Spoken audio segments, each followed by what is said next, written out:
doesn't always get a recipient elected. It happened to every single chosen one since Fidel Ramos's Joe de Venecia in the 1998 elections. So now the question is, will President Duterte break the cycle by getting longtime right-hand man and now Senator Bongo elected as president?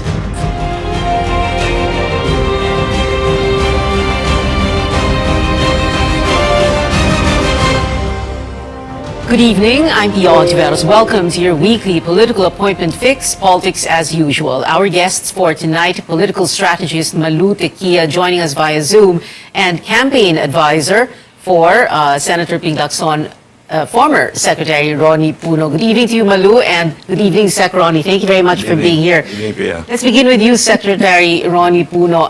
Tell us the story again of the 1992 elections and how FDR won. Monching Mitra was chosen, hindi ba, by the LDP to be its standard bearer, and the administration of Cory Aquino was expected to support him. So what happened so that we can get a better appreciation of presidential anointments and how they affect the process? I don't know what the internal developments are within the LDP at the time, but at some point, President Aquino decided to support President Ramos, who broke away from the party and formed his Lakas party. Yes. Actually, the bulk of the LDP remained with Speaker Mitra, although the people closest to President Aquino really started to help President Ramos. So it was a very rather short campaign, but very effective one. And I think that if we're talking about the power of presidents to help their designated successors, I think President Aquino was probably the biggest factor in making President Ramos win. Of course, President Ramos had his own popularity because he was an acknowledged hero of the EDSA revolution. Yeah. And yung campaign EDSA 92, naalala? Correct, yes. He capitalized on the fact that the people believed in him because of his performance during the EDSA revolution, and even as a cabinet minister during the early periods of President Aquino's term.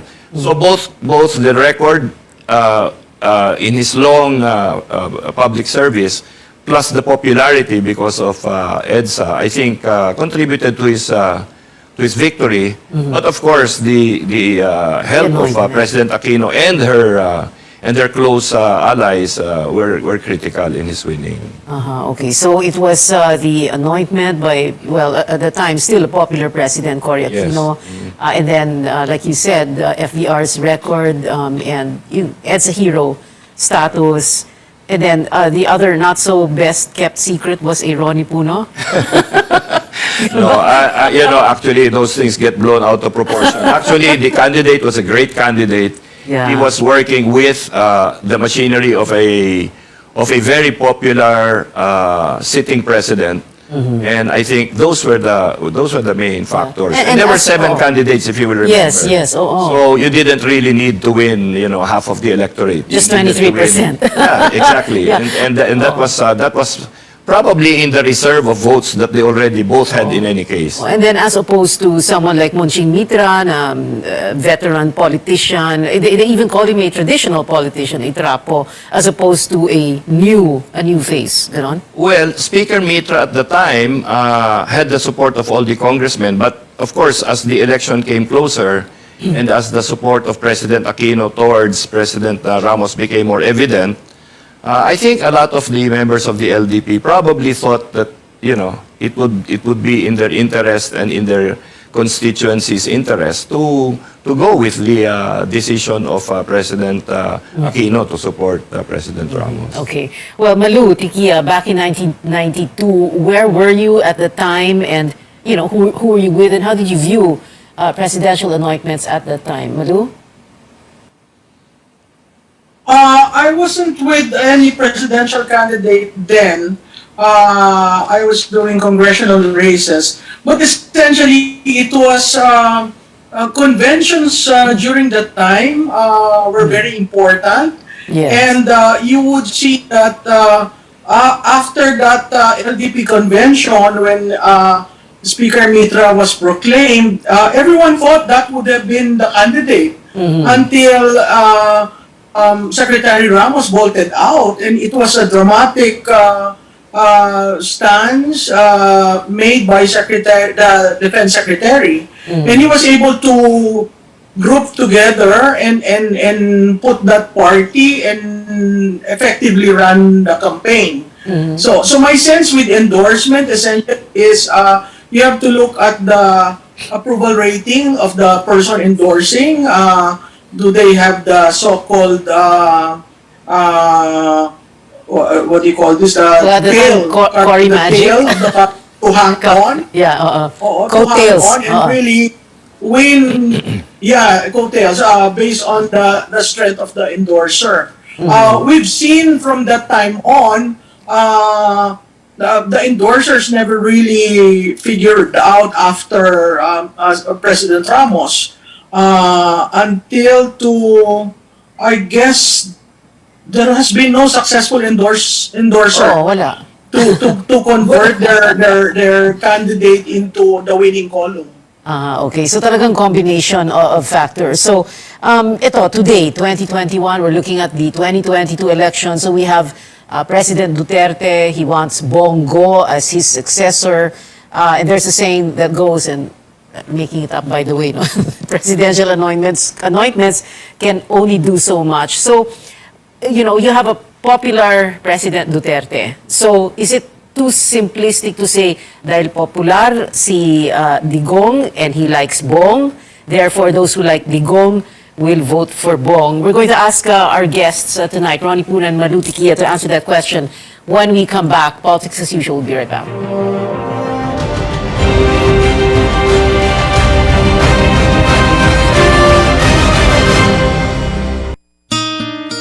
Oh, anyari sa'yo? Ba't nakasimangot ka? Alam ko na. Masakit ang katawan mo, ano? Sa sobrang trabaho? O di kaya masakit ang ulo sa sobrang stress? Break ka muna. Hinga ng malalim at imasahe ang ulo mo gamit ang Herbalaya Liniment Oil. Ako rin ganun eh. Kaya pag mataas ang tensyon sa trabaho, mag-Herbalaya break ka muna. Herbalaya Liniment Oil. Amoy na kaaya-aya. Sa bawat pahid ay ginhawa. Welcome back. This is Politics as usual. Our guests still with us, political strategist Malu Tiquia and campaign advisor Ronnie Puno. Let's begin with Malu. So, Malu, that question, no? Because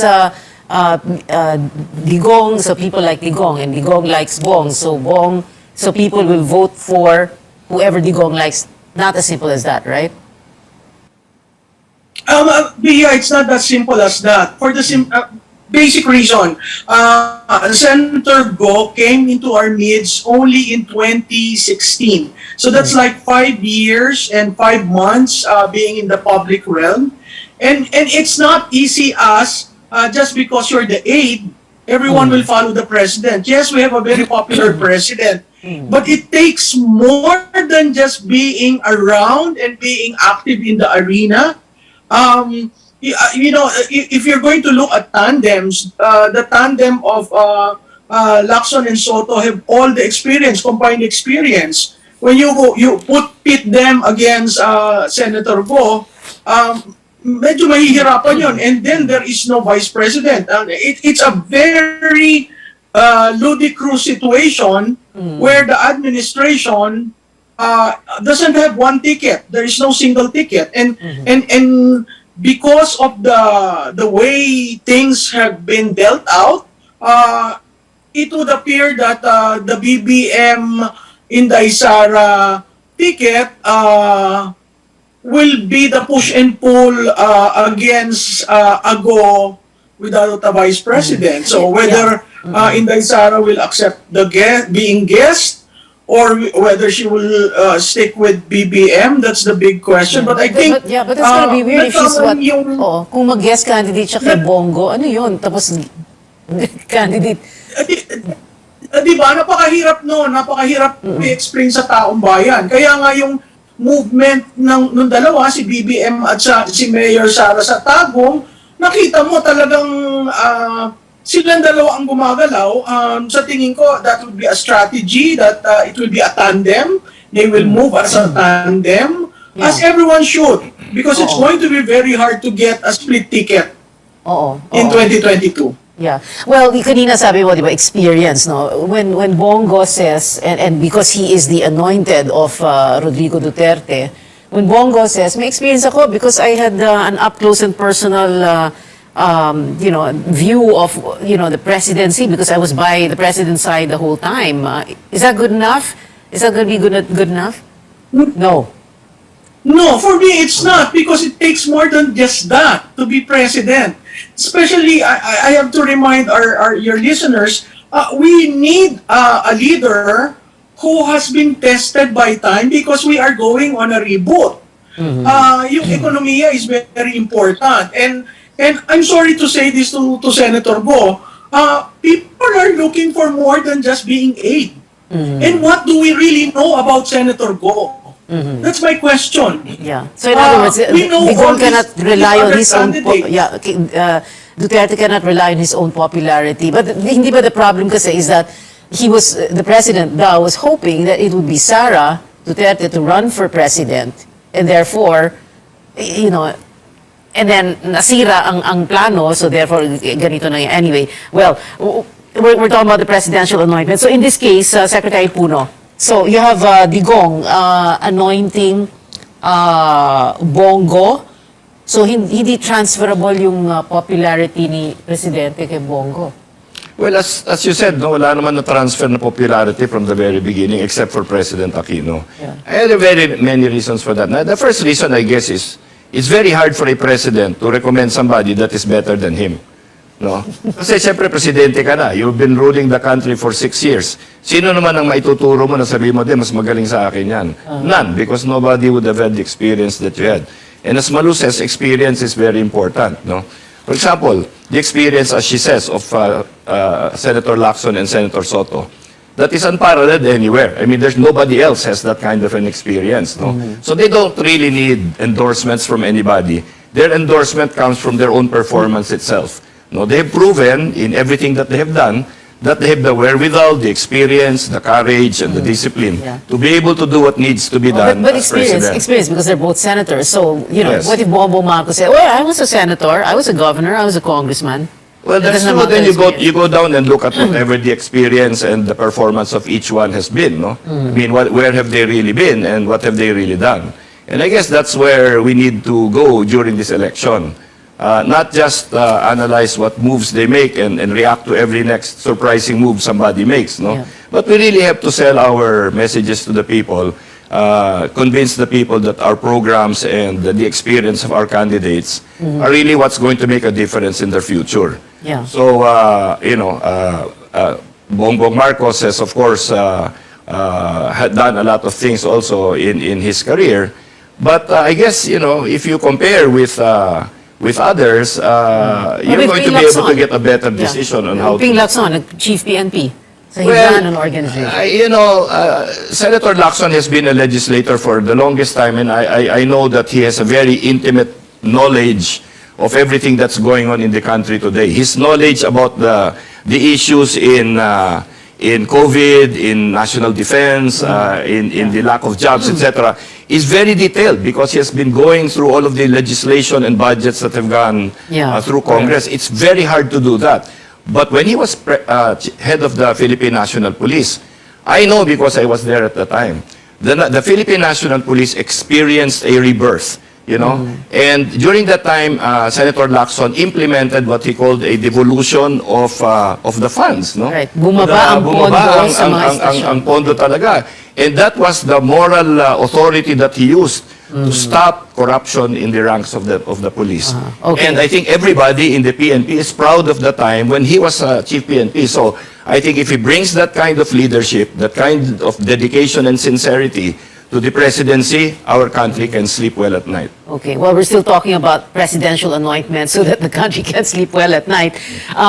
It's so difficult to talk about 35 years of Philippine election history in a 30-minute program and to do this in like a minute and a half. But going to the break, I wanted to ask both you, Secretary Puno, and Malu, let's talk about very quickly, all the other presidential anointments that didn't go anywhere. So you had FDR himself, anointing JDV, walang nangyari. Gloria for Gibo, walang nangyari. Noy Aquino for Mar in 2016, wala rin nangyari. Ano yung problema dito in a brief and concise manner as possible that you can explain, Secretary Ronnie?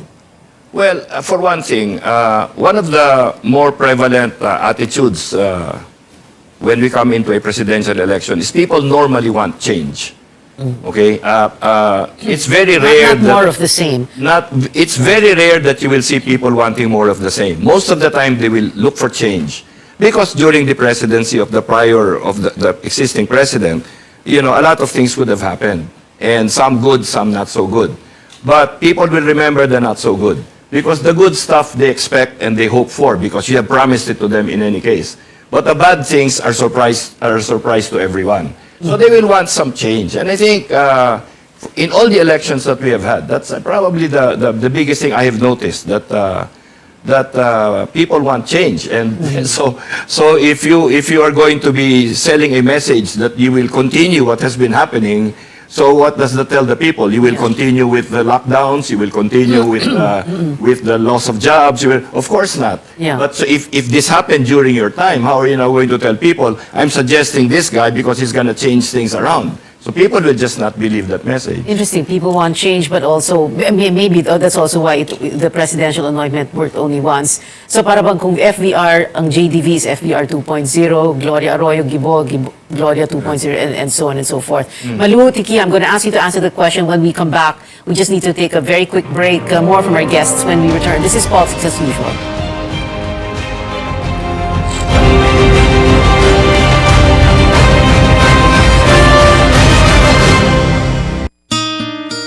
O, anyari sa'yo? Ba't nakasimangot ka? Alam ko na. Masakit ang katawan mo, ano? Sa sobrang trabaho? O di kaya masakit ang ulo sa sobrang stress? Break ka muna. Hinga ng malalim at imasahe ang ulo mo gamit ang Herbalaya Liniment Oil. Ako rin ganun eh. Kaya pag mataas ang tensyon sa trabaho, mag-Herbalaya break ka muna. Herbalaya Liniment Oil. Amoy na kaaya-aya. Sa bawat pahid ay ginhawa.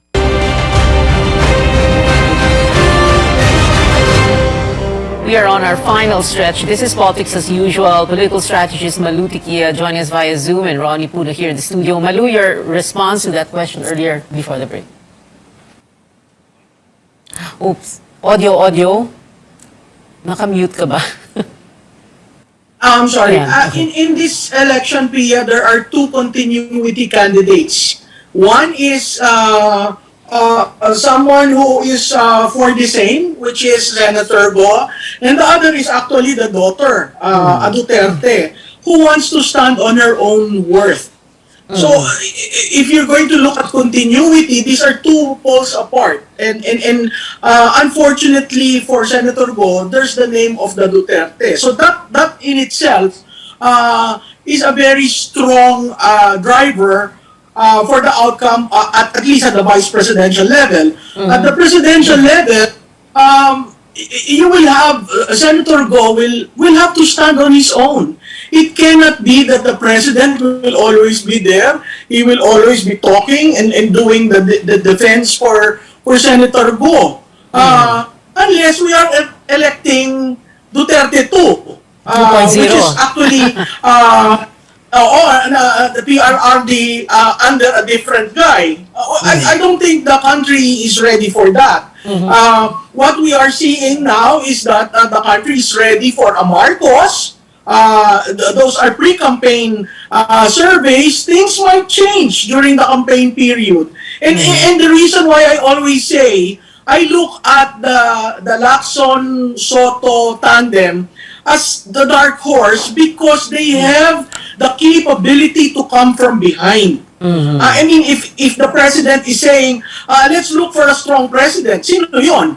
I mean, when you say he's weak, that is weak. So who's the strongest? Diba, if you scale through the list, it would appear yung dalawang ready on day one is apparently that tandem. Now, it's another thing to climb from where they are right now to the leader of the pack. And that, I think Secretary Puno knows that.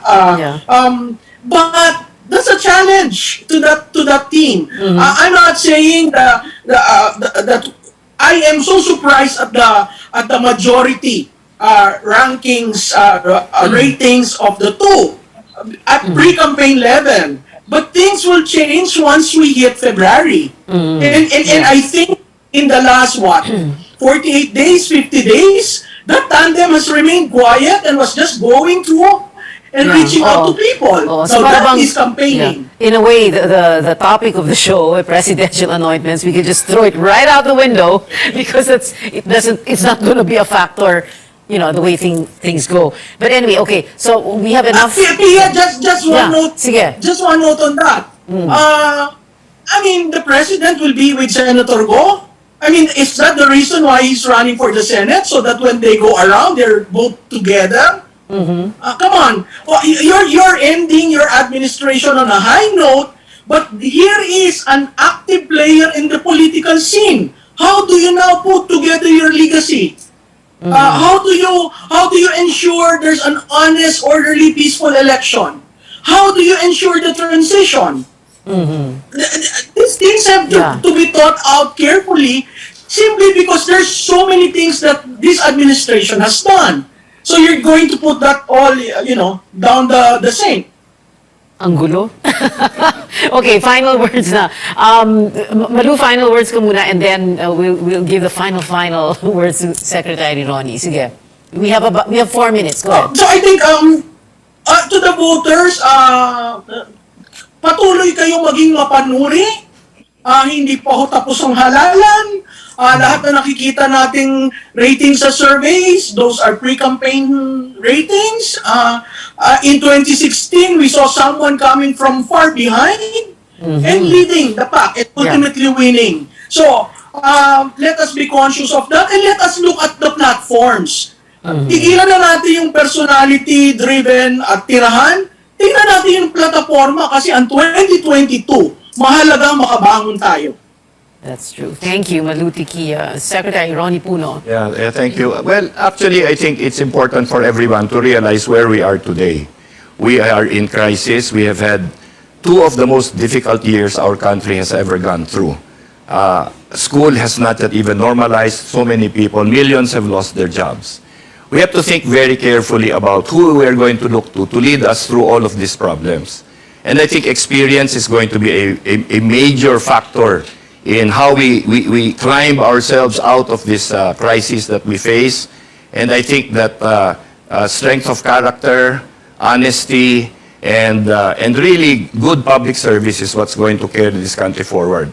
And I think that when people think about our candidates, they should remember all of this and think that and be convinced that this is not an ordinary choice we're making now. This is the most important choice of a president that we will be making in the past decades. And a presidential anointment will not I don't think the factor in here anymore. presidential anointment is going to be relevant at all in this coming presidential election. Yun ang final word.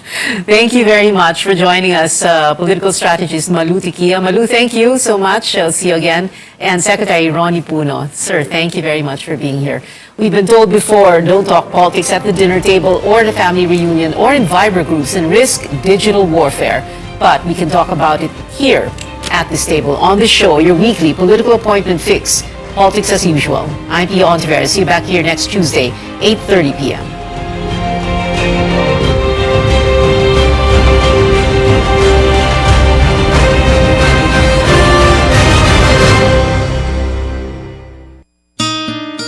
O, anyari sa'yo? Ba't nakasimangot ka? Alam ko na. Masakit ang katawan mo, ano? Sa sobrang trabaho? O di kaya masakit ang ulo sa sobrang stress? Break ka muna. Hinga ng malalim at imasahe ang ulo mo gamit ang Herbalaya Liniment Oil. Ako rin ganun eh. Kaya pag mataas ang tensyon sa trabaho, mag-Herbalaya break ka muna. Herbalaya Liniment Oil. Amoy na kaaya-aya. Sa